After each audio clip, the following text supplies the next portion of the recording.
friends, and welcome back to my channel. My name is Aylin, and today we are going to be doing a very late June wrap-up.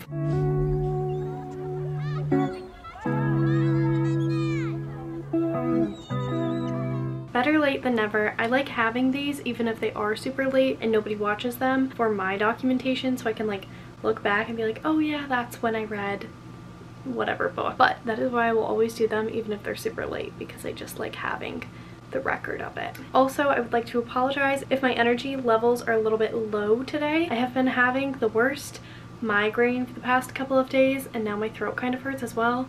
So I have a tea to hopefully help both of those things. We're gonna jump straight into the wrap up. I only read 5 books in the month of June. I think in my June reset, I told you guys that June was going to be a very busy like calendar event month for me, and it was. There was quite a lot going on, but it was honestly a really good time, and I still managed to read 5 books in that time. 5 books is not bad at all, and my average for this year seems to be 6, so considering I kept up with everything and I still managed to read just 1 below my average, pretty pleased. I also had a really solid reading month as far as like the quality of books that I was reading. The first book that I completed in the month of June was Mimi's Tales of Terror by Junji Ito. This one is a short story collection, but they're all following the same character, Mimi, and so it tells like different tales of terror that are like a little bit disturbing, but all featuring her. I really liked this one. I think I ended up giving this a 4 out of 5 stars. I didn't write any notes on it. That is the one thing that is kind of annoying when I go to film my wrap-ups so late, is I don't really remember everything. I do remember reading this one and really enjoying it. I liked each of the individual stories. Some of them weren't my favorite. I think there was one of them that I didn't necessarily love, but the other ones I did really enjoy. If you don't like body horror, this might not be for you, but if you can kind of get past it, I would highly recommend his work. I would also recommend picking up something like this, where it is shorter, and I don't think this one was like too horribly graphic. It definitely is creepy. It's horror manga, but as far as like all of his work goes, I don't think this is the creepiest one that he has. So if you want to try it, see if you like it. This is short, gives you a good taste for his style. 4 out of 5 stars to this one. I started off the month really well. Then I listened to the audiobook for Holding by Alexandria House. I really liked this one. This is the sequel to Goal, which I read in May and really loved. These are hockey romances, and this one is a second chance romance. I would say that these are like similar but a little bit spicier and shorter than the Romance Book Club series. So if you like that kind of style, I think that you would like these, because all of these guys are on the same hockey team. They're really close friends with each other, and every once in a while they'll like help each other out with advice and everything.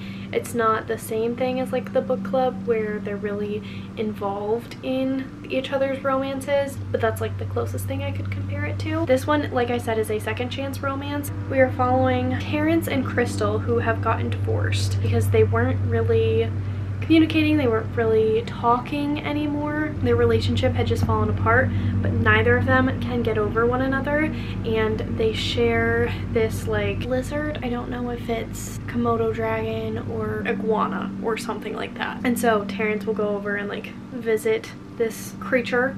And so they do have to see each other quite a bit, and I like the way that this story was told. It had some flashbacks from when they were younger, because they are childhood friends to lovers. I thought that this one was really well done. I really want to read the 3rd one if Spotify will ever let me have it, which is called Assist. They do deal with really heavy topics, but I ended up giving this one a 4 out of 5 stars. I don't remember this one as well as I remember the first one. Loved the first one. That is one of my favorite romances of all time, but this one was still really good. It was a really good sequel. I just didn't find myself caring as much. Also, I would recommend this if you want to follow a relationship where they don't really want kids and they're both comfortable with that. Neither one of them is like really swaying the other. I think it's brought up maybe once, but she's like, no, still don't want that, and he's like, okay, that's totally fine.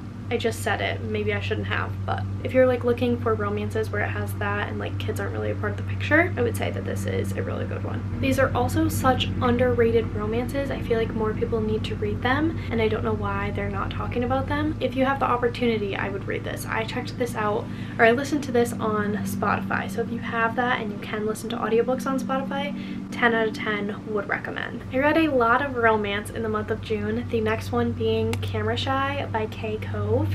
I read this with a couple of people in my office. It has kind of the same elements as The Kiss Quotient, which I'm actually currently reading right now, where our main character, Avery, her boyfriend just broke up with her because he said that like their intimate life was lacking, and he literally broke up with her in the middle of proposing, like in the most brutal way to break up with someone. I feel like that's horrible. And he was proposing publicly, and then he was like, actually I don't want to be in this relationship at all, and she was like, her and her now ex-boyfriend share a company together, but it allows her to work from home, and so she goes to house sit and like fish sit for one of their clients for the summer in Vegas, which is where she meets Finn, who is the neighbor of her client's house that she is house sitting at. They have like kind of an awkward meet cute, and he is a boudoir photographer, and she asks him if he will give her like lessons on intimacy so that she can be better at it and she won't ever have someone reject her for that again. I should say the thing that he like gets out of it is that his boudoir business is struggling, not because of his lack of talent, but just because of his lack of like business skills. And so Avery is like, I am really, really good at this. I will do this for your business if you can teach me how to like be better in the bedroom. And he teaches her a lot about self-love along the way, and not just like do this, do that, which I personally found to be really refreshing. I really liked this. I thought it was really well fleshed out.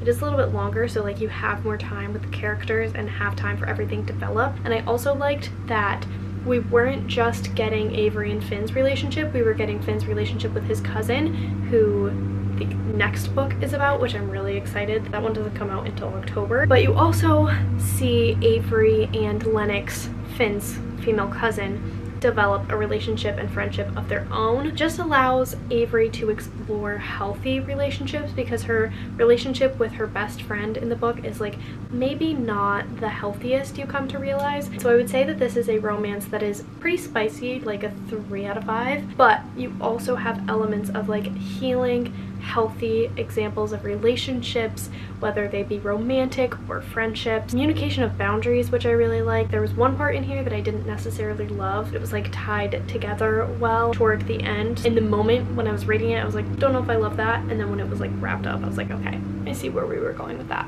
All in all, I think I gave this one like a 4.5 out of 5 stars. It wasn't a perfect romance for me, but I still really liked it, and I am glad that I read it. I flew through this, and there were some things that were like a little bit predictable, but they were still really good. And in romances, predictability doesn't bother me too much because it's a romance.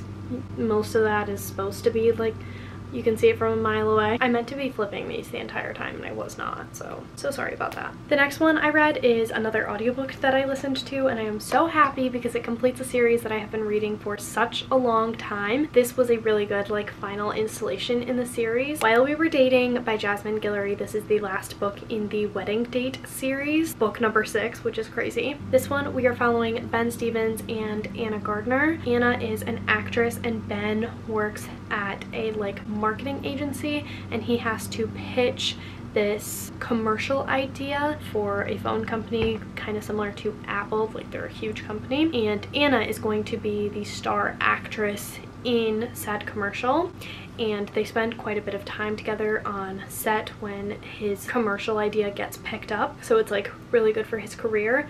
And then Anna and Ben kind of like form feelings for one another, they're hanging out a lot, etc, etc, and Anna's manager gets this idea that Ben could be really good for Anna's publicity because she had some stuff with her mental health go on in the last year that kind of hindered her, at least in her mind, it hindered her acting career. And so he was like, hey, for some extra publicity, why don't you fake date Ben? And so they start like a fake relationship, but they also have real feelings for each other, and it becomes very confusing and like the lines are blurred. This one was really good. It's definitely not my favorite in the series, but I still really enjoyed it, and I really appreciated the mental health representation that was in here because it has mental health representation both for Anna and for Ben. Ben has some things of his own that he deals with, and I think that something that was really nice about this romance and made it come like full circle was that Anna helps Ben and Ben helps Anna, both with their like issues.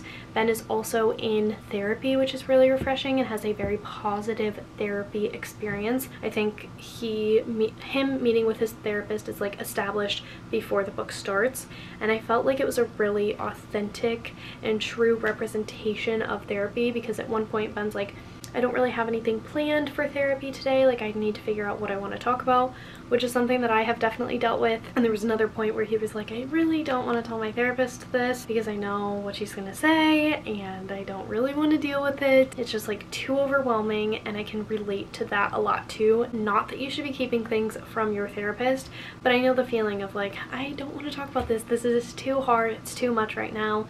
I don't want to deal with it, and if I bring it up, they're going to make me deal with it, and I absolutely don't want to do that, so I'm just not going to say anything at all for like a month. I loved this one. That was probably my favorite element of this book as a whole. I ended up giving this one a 4 out of 5 stars. It's more like a 3.75 if I'm going to be super picky about it, but overall a really good finale to this series, and I would recommend this series out now. I already do. I love it. These are some of my favorite romance books ever. I read The Wedding Date in a single day. 4 out of 5 stars to this one. Highly recommend this entire series. Go pick it up if you haven't read it. I don't know why these books aren't talked about more, because they are delightful. And the last book that I read this month was probably my favorite, and that is Delilah Green Doesn't Care by Ashley Herring Blake. This was a 5 out of 5 star romance for me. It was so good. This is a sapphic romance that takes place in Bright Falls, Oregon, when our main character Delilah ends up having to go shoot. She is a photographer. She has a job to shoot her stepsister's wedding, and she ends up falling for one of her stepsister's bridesmaids, and her name is Claire. Claire is a single mom. She has a daughter named Ruby, and she has to co-parent with Ruby's dad, Josh, who is kind of flighty, comes in and out of the picture, and that creates a lot of stress and anxiety for Claire, and then a little bit of instability for Ruby, obviously. Delilah is definitely very grumpy. Claire is very like sweet, loving, a comforting presence all around, and you can like feel it come off the page. There's also some like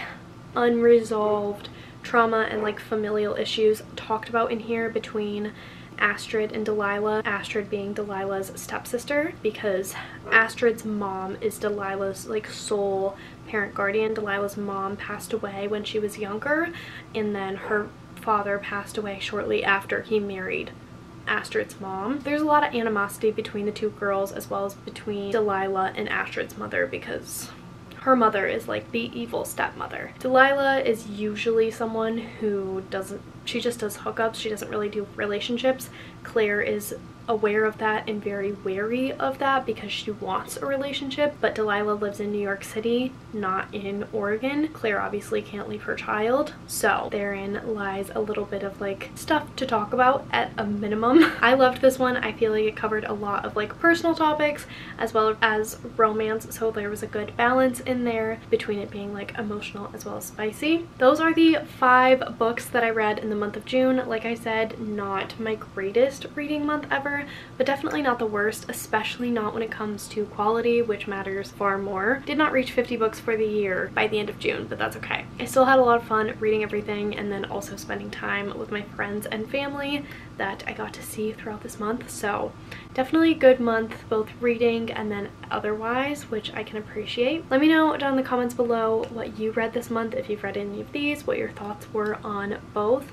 I love talking to you guys, even if all you say is hi. I love you guys so much. I hope that you guys enjoyed this video. I hope you're doing well reading, mentally and otherwise, and I really hope to see you all in my next video very, very soon. Bye guys. I think the tea is actually helping my headache.